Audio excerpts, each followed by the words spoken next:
안녕하십니까. 스쿠버 다이빙의 강박관념을 가진 강영천의 스쿠버 다이빙 이야기. 오늘의 주제는 비행 후 피로 증후군으로 알려져 있는 제트래그 신드롬입니다.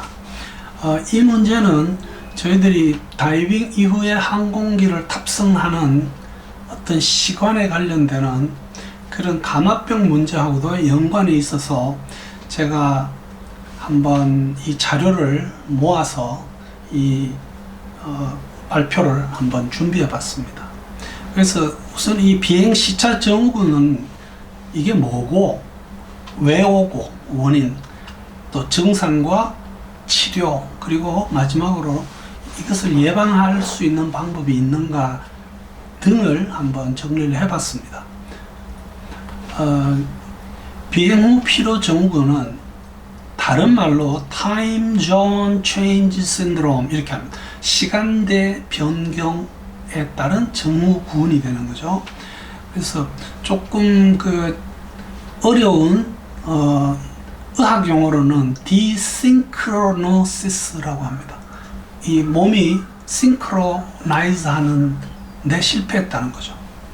그래서 이 비행 후 피로 증후군은 소위 저희들이 잠들고 깨고 하는 수면과 각성 어떤 패턴에 장애가 오는 것을 이야기합니다.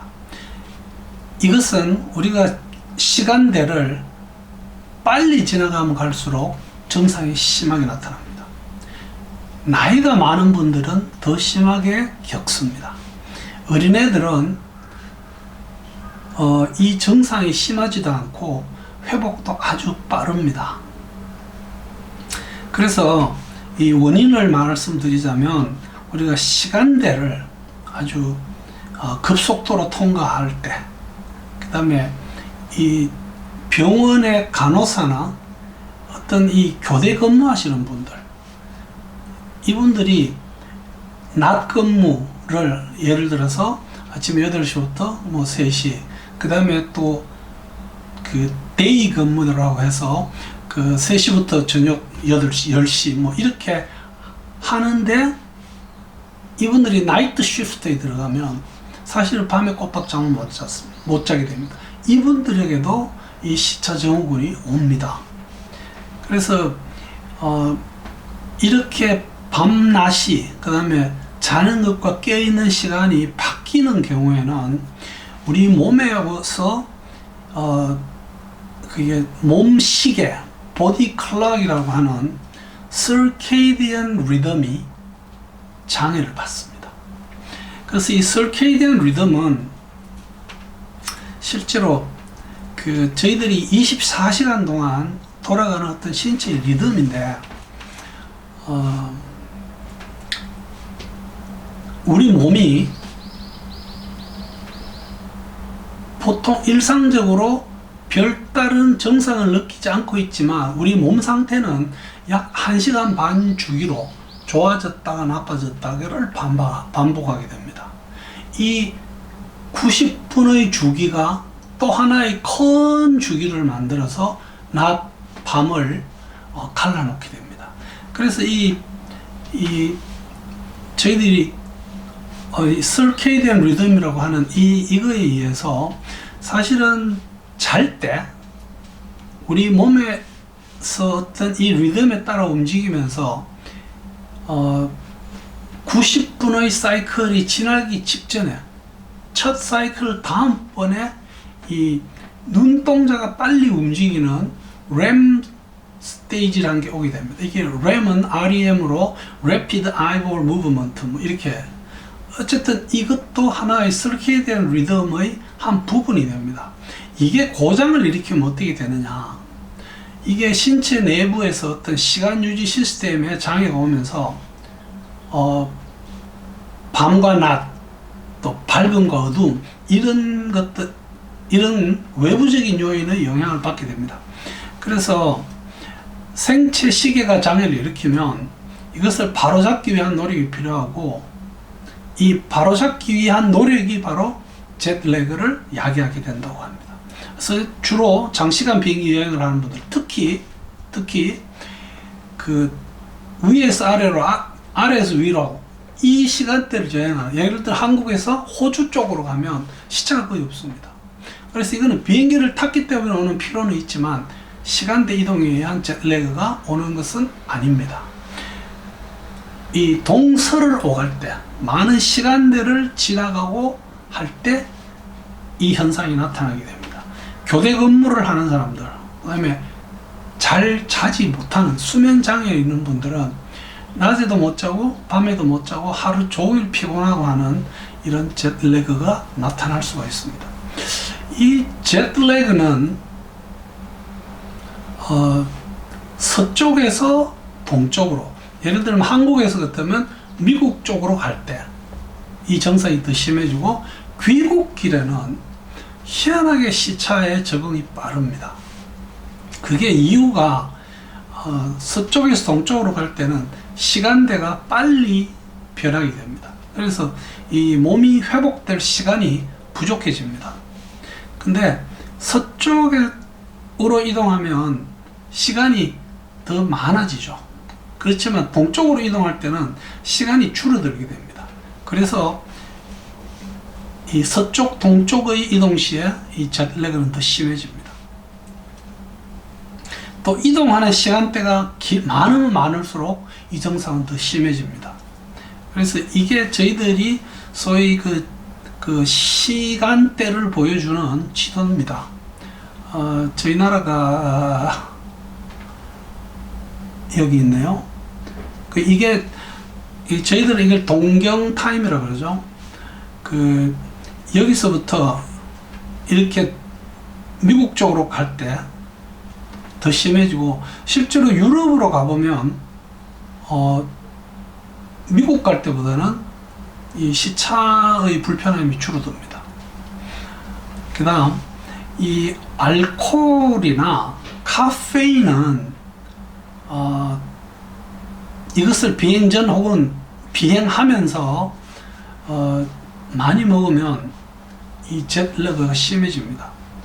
알코올도 그렇고 커피도 그렇고 몸에 탈수를 유발합니다. 게다가 기내의 공기는 건조해서 이게 호흡을 계속하면서 몸속에서 탈수가 계속 진행이 됩니다. 그래서 항공기 여행을 할 때는 음료수 다른 거 먹지 마시고 가급적이면 물을 많이 마시는 게 좋습니다. 이 물을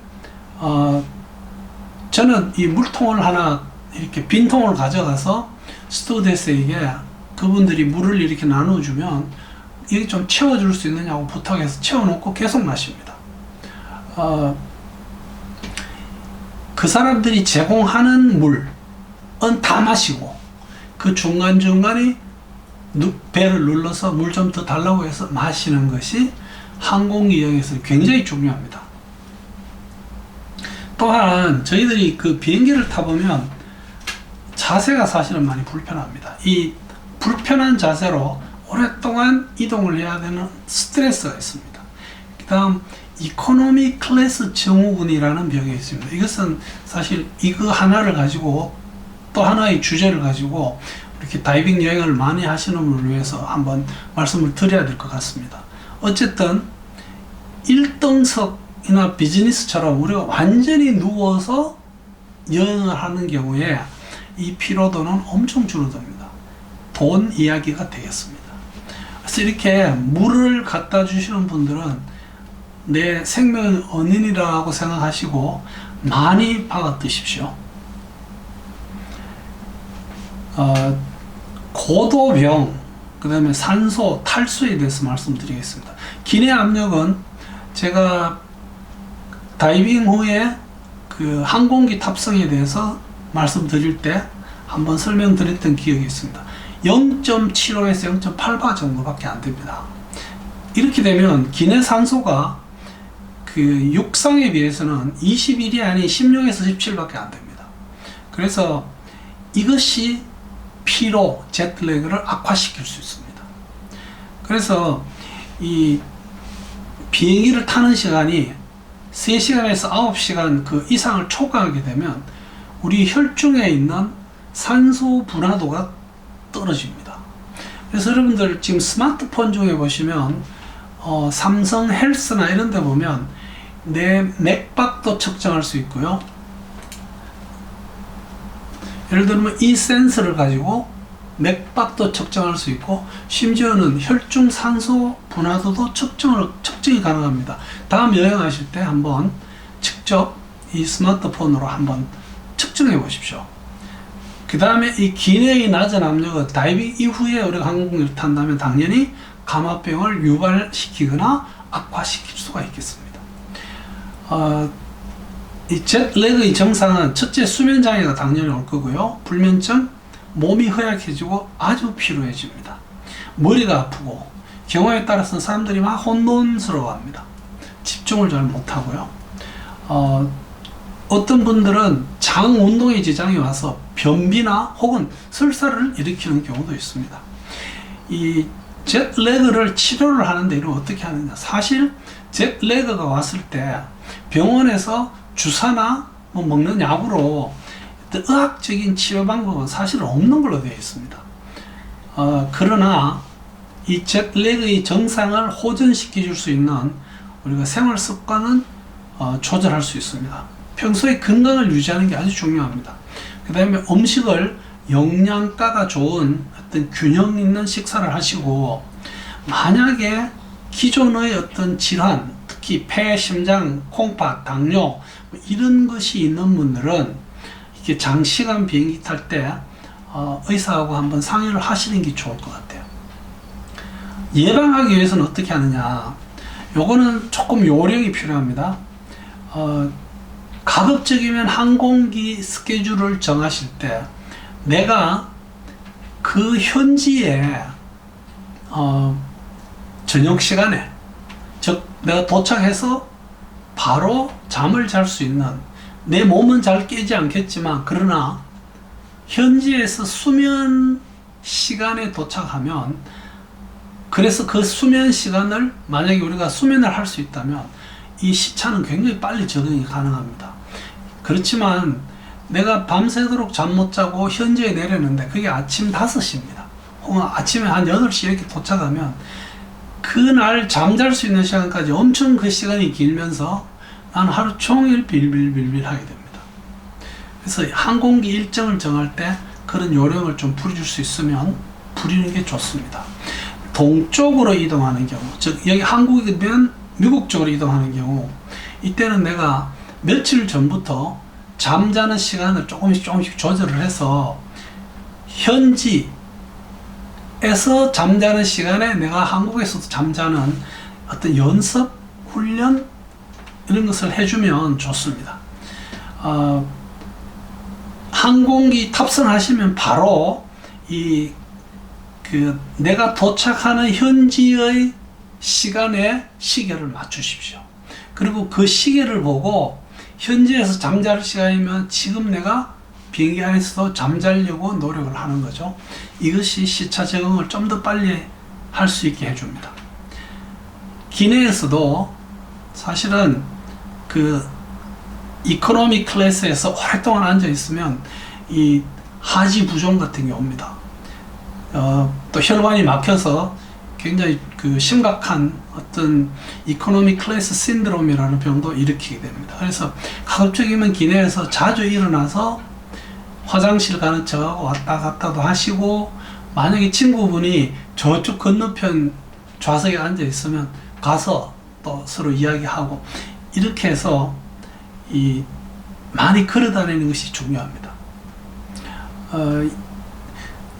눈 가리개나 귀마개 같은 것도 사용하시는 것이 예방 방법이 됩니다. 그 다음에 그 목적지 시간이, 지금 내가 비행기 타고 있을 때 목적지의 시간이 밤이라면 역시 잠을 자려고 노력을 하는 게 좋겠고요.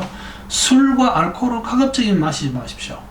이게 비행기를 타고 장시간 여행을 해야 되는데, 요즘 한국에서 뭐 멕시코, 그 다음에 코코섬 이런 데 많이 가죠. 홍해, 이렇게 먼 시간대를 여행하는 경우들이 많이 있습니다.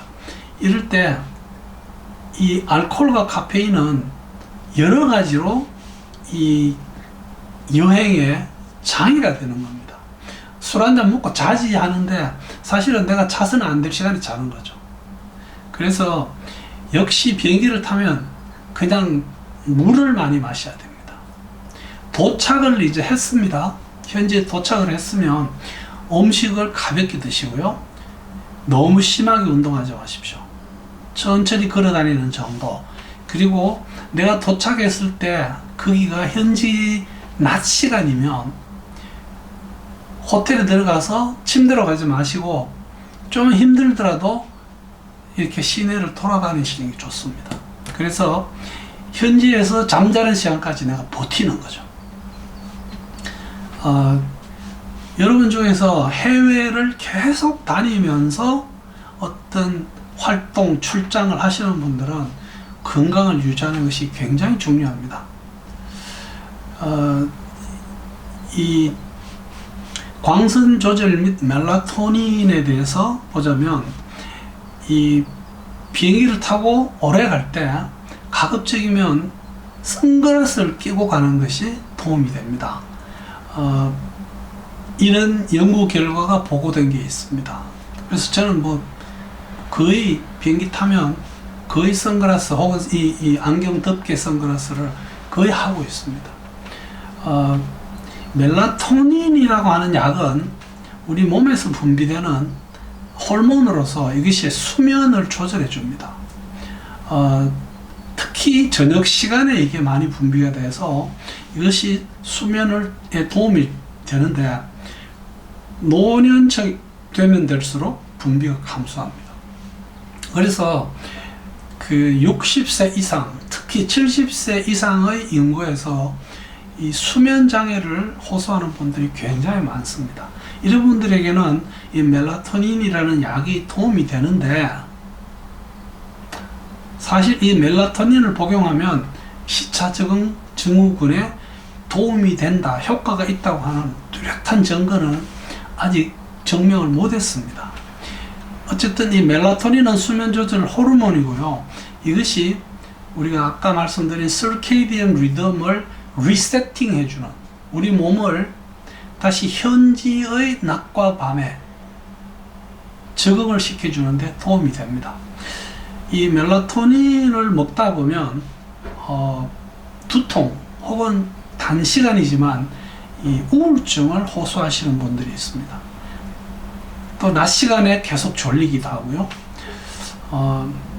이 멜라토닌은 지금 의사의 처방 없이 특히 외국에서는 다 살 수 있습니다. 국내에서도 이것은 over the counter OTC, 즉 처방 없이 그냥 카운터에 가서 약사한테 달라고 하면 주는 약인데 이게 지금 약국에서 갖추고 있는데 그다지 많지 않습니다. 그래서 지금까지 jetlag 신드롬, 비행시차 증후군에 대해서 말씀드렸습니다. 다이버들이 많은 지금 여행을 하는 실정에서 여러분들이 장시간 비행기를 탈 때, 특히 시간대를 많이 이동할 때는 이 jetlag 신드롬에 대해서 염두에 두고 어떤 사전에 예방하고 혹은 또 그것을 현지에서 치료할 수 있는 방법을 설명을 드렸습니다. 대단히 감사합니다.